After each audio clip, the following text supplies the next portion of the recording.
buscar a Cristo, mirar a Cristo, vivir en Cristo. Este es mi mensaje.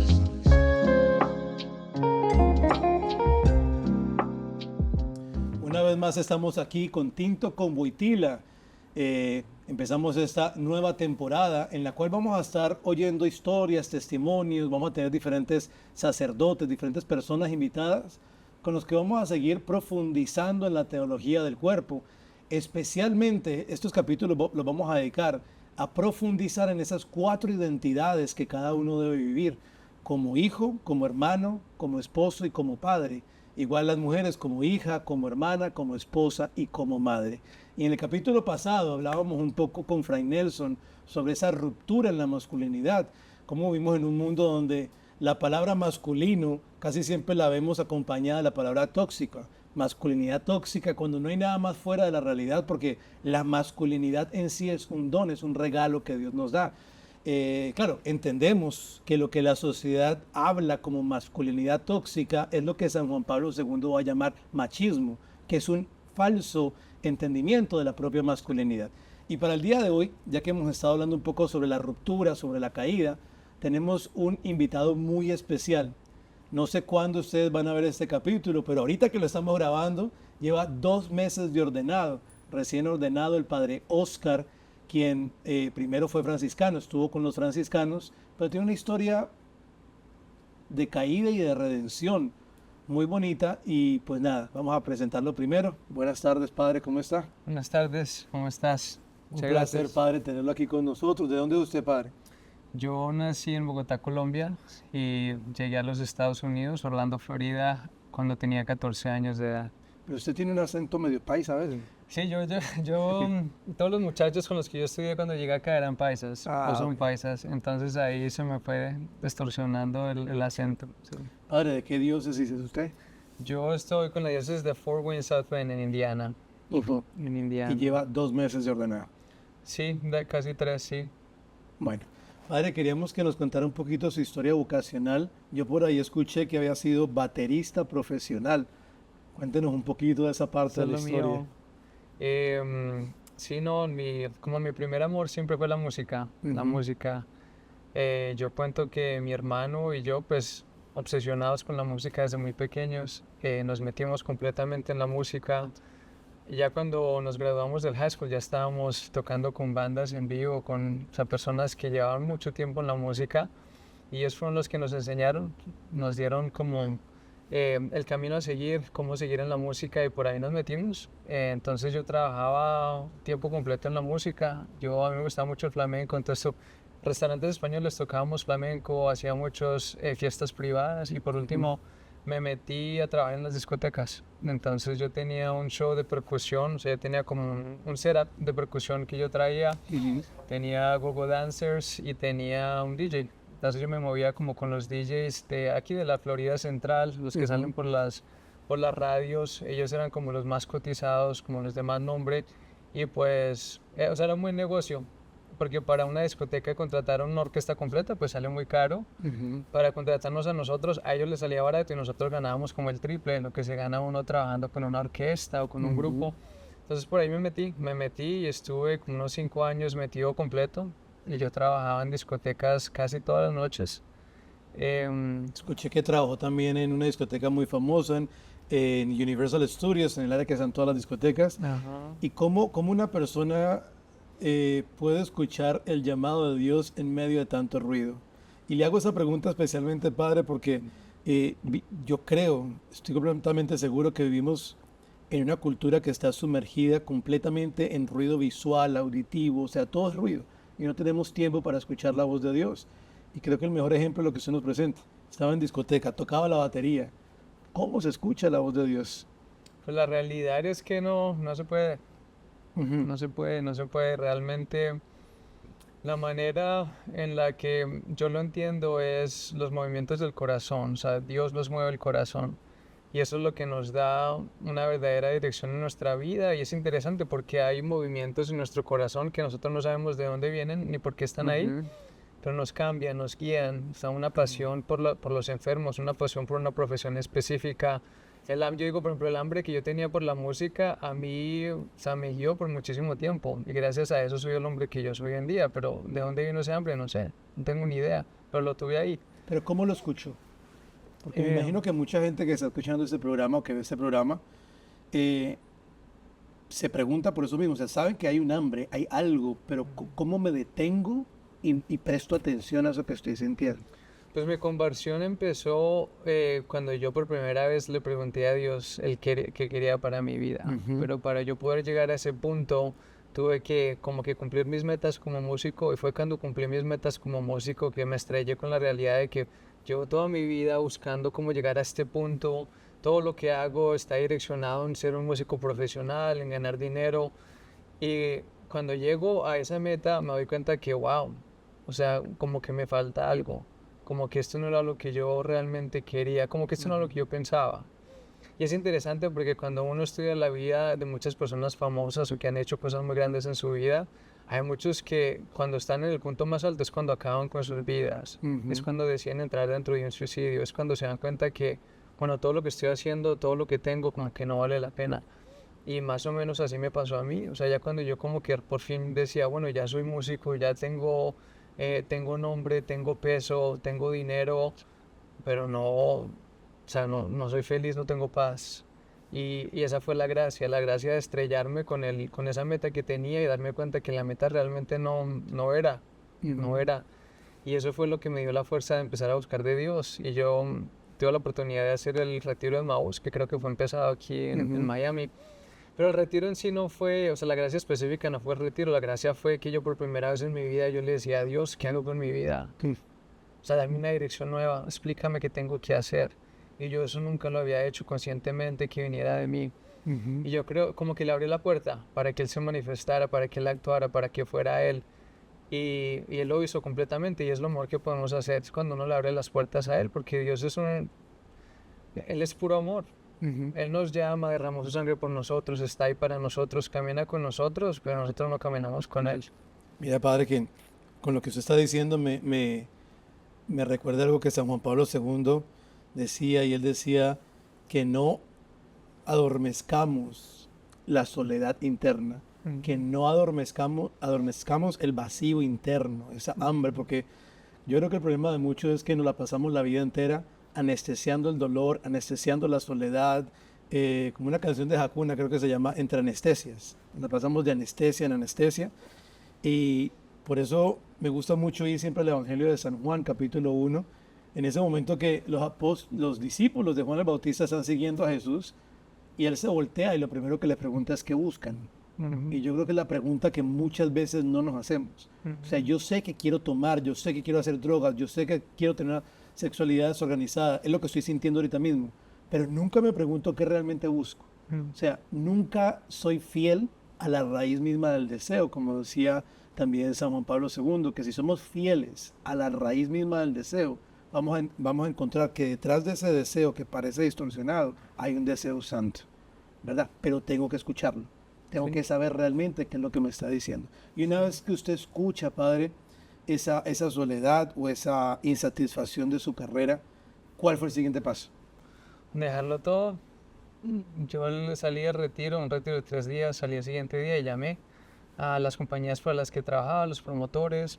Yo dije, no más, o sea, yo realmente no puedo seguir viviendo así. Ujú. Y sí, o sea, un momento de miedo, pero sí tenía una convicción muy fuerte dentro del retiro donde yo, o sea, me estoy dañando a mí, dañando a otras personas, me estoy entregando mi vida de una manera donde no es saludable ni para mí ni para nadie. Y no puedo estar en eso más. Ujú. Y ahí fue donde sí lo dejé todo completamente. Y yo lo único que sabía hacer era música, entonces entrar como dentro de sí, una etapa nueva, pero una etapa donde yo no sé ni para dónde voy, ni cómo voy, pero lo único que yo quería era saber de Dios, o sea, qué significa tener una relación con Dios, ser un hombre católico, cómo se hace, cómo se ve, cómo se dice, cómo se siente. Y como esa hambre que yo tenía por la música se convirtió en un hambre como de Dios. Y yo hacía todo lo posible para, como hago, para encontrarme con Él, para saber que sí lo estoy siguiendo, que Él sí está conmigo, que estoy caminando con Él. Y ahí fue donde empezó todo, por ahí fue que empezó lo del sacerdocio. Yo empecé mi proceso Pues el sacerdocio, o sea, tenía que tener como unos 25 años ya, sí, tal vez 23, 24 años. Y me empezó a pasar cosas de que yo estaba siempre que en retiros de adoración, en diferentes retiros, actividades y personas de fe, personas que muy entregadas a la iglesia me confundían por un sacerdote y venían y me preguntaban algo como si yo fuera sacerdote. Y nunca fue como que alguien me dijera, oh, no has pensado en el sacerdocio, o like, oh, tú Ujú, eres ujú. seminarista, sino que ellos pensaban que yo era un sacerdote y venían a preguntarme algo.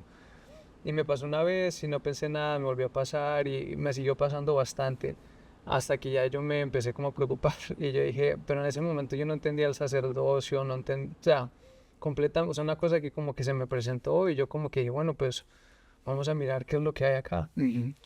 Y decidí pedir una reunión con el sacerdote, mi párroco, que siempre ha sido mi párroco desde que llegué acá a los Estados Unidos, padre Saúl, que también colombiano, también músico, o sea, nos conocía muy bien, él como que vio toda la trayectoria de mí como de niño a músico loco y después estrellarme y como que volver a buscar de Dios. Y fue el día que tenía la reunión con él, me manda un mensaje un padre de Venezuela que yo había tenido la oportunidad de confesarme con él y teníamos más o menos contacto. Y me manda un mensaje saludándome, entonces le mando un mensaje larguísimo explicándole todo lo que me está pasando, cómo me siento. Y él lo único que me respondió fue, te felicito, básicamente estás describiendo cómo yo fui llamado al sacerdocio. Entonces ya me terminé de asustar. Y sí, y ese mismo día tuve la reunión con Padre Saúl y me dijo lo mismo, él nomás como que vio mi historia y se quedó mirándome y me dijo, o sea, yo tengo la convicción de que tienes un llamado y si quieres te puedo ayudar y podemos empezar a seguir este llamado. Me reuní con el director de vocaciones de la diócesis de Orlando. También fue una experiencia similar. Él me decía, sí, o sea, empezamos el proceso y fue en medio de ese ¿Quién era ahí? proceso. Padre Miguel. No, Ya no era padre, ¿cómo se llamaba él? pero de ahí pasas a los franciscanos. De ahí. Entre los O sea, es franciscanos. en ese proceso que yo encuentro a los franciscanos o sea, yo realmente fui a Indiana a hacer mi primer retiro de silencio. Ujú. Y yo pensé que era un retiro que ellos estaban haciendo para la comunidad. Y resulta que era el retiro de ellos antes de tomar votos. Mm. Entonces era yo con otro muchacho y como 40 franciscanos en silencio en un convento grandísimo, hermosísimo, en Indiana. Y estuve ahí con ellos una semana y para mí eso fue, o sea, muy impresionante. Yo como tenía tanta hambre de conocer mi fe, con ellos fue espectacular, porque ellos quieren saber de esto, quieres entender esto, quieres rezar esto, entre más quería, más me daban. Y todos eran muchachos como de mi edad, muchachos jóvenes, entregados. Y era una orden franciscana radical, completamente radical. Entonces ellos, o sea, no se ponían zapatos descalzos todo el Ujú. tiempo. Teníamos un hábito y ese hábito era lo que se usaba todo el tiempo. Nos íbamos por las casas pidiendo comida porque no usábamos dinero. Era como la pobreza, buscando las raíces de San Francisco y buscando cómo vivir como él vivía. Entonces, pues una vida de locos, pero sí, o sea, yo lo veía, yo decía, wow, o sea, yo no sé si soy capaz, pero de que lo trato, de que lo quiero tratar, pues sí. Entonces me dieron la oportunidad de aplicar con ellos, me aceptaron, sí, hice mi postulantado, mi noviciado, tomé votos simples, pero siempre yo tuve como el llamado al sacerdocio y em, cada vez como que se hacía más difícil el proceso del sacerdocio porque era una orden radical que ellos Ujú. realmente querían vivir su pobreza y para ellos era bien difícil mandar a una persona al seminario. O sea, en los Estados Unidos estamos hablando, el costo anual de un seminario son como unos $40,000 por Ujú. muchacho y esta orden pues imposible, ¿no? Entonces como que se empezó a volver evidente que ellos realmente no tenían una manera de enviarnos al seminario. Y fue ahí cuando el obispo de la diócesis se dio cuenta que yo, o sea, como que tenía una convicción y quería seguir el sacerdocio. Entonces ahí fue cuando él hizo una intervención y me dio la Ujú. oportunidad. Y él me dijo, sí, sí, porque nos conocíamos muy bien. Él fue el que dio el permiso para que la orden fuese fundada. Pasaba mucho tiempo con nosotros, nos conocía muy bien. Entonces él me dijo, si tú quieres ir al seminario, yo te mando mañana, pero tienes que entrar con la diócesis.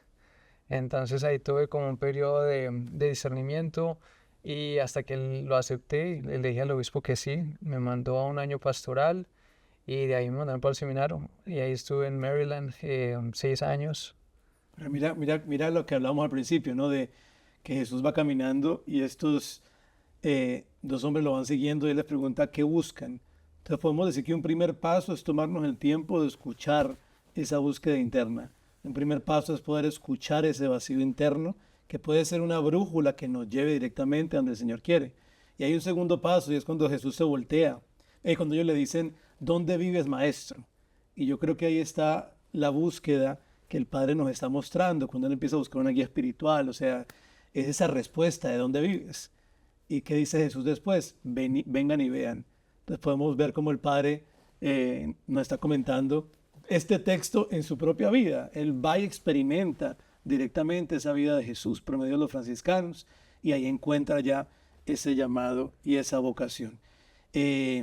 Padre, una recomendación para terminar, una recomendación que usted le pudiera dar a las personas que escuchan estos podcasts y que de pronto se estén preguntando por una vocación que no tiene que ser sacerdotal o religiosa, pero que en sí no saben cuál es su vocación, que simplemente estamos viviendo un día a día y nos dejamos llevar por la rutina y no nos detenemos a preguntarnos cuál es el propósito de mi existencia, a qué me llama el Señor o de qué forma puedo donarme a los demás como un don. Pues a mí me gusta mucho hacer esta dinámica con los niños, con los muchachos, con los jóvenes adultos cuando los estoy visitando, porque es algo que a mí personalmente como que me liberó. Verdad es que uno dice, esto es absolutamente verdad, y yo me demoré 20, 25 años en encontrarme con esta verdad.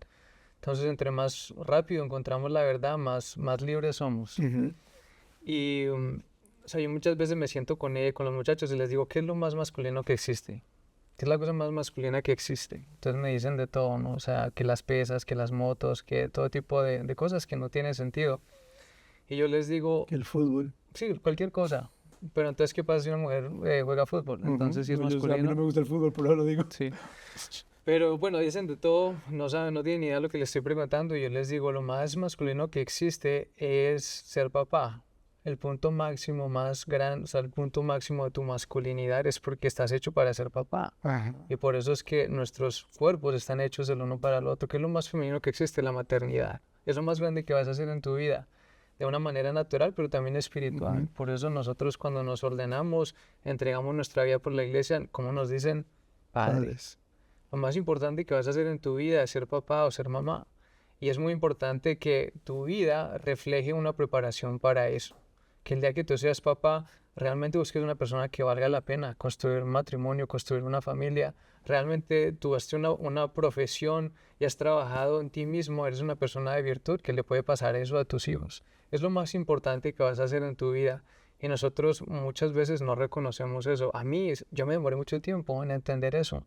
Pero así lo hagas en la vida religiosa, así lo hagas como sacerdote, es lo más importante que vas a hacer en tu vida. Es lo que últimamente le da sentido a tu vida y es el llamado natural que todos tenemos. Estamos hechos nosotros como hombres a ser papás. Las mujeres están llamadas a ser mamás. Y por eso es algo como la agenda LGBTQ, o sea, está completamente en contra de nuestro diseño.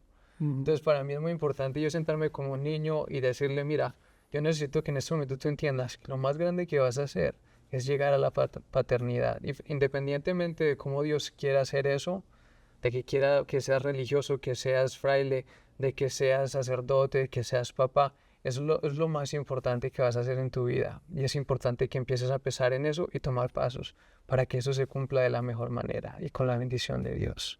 Muchísimas gracias, Padre. Un placer haberlo tenido aquí en un Tinto con Wojtyla.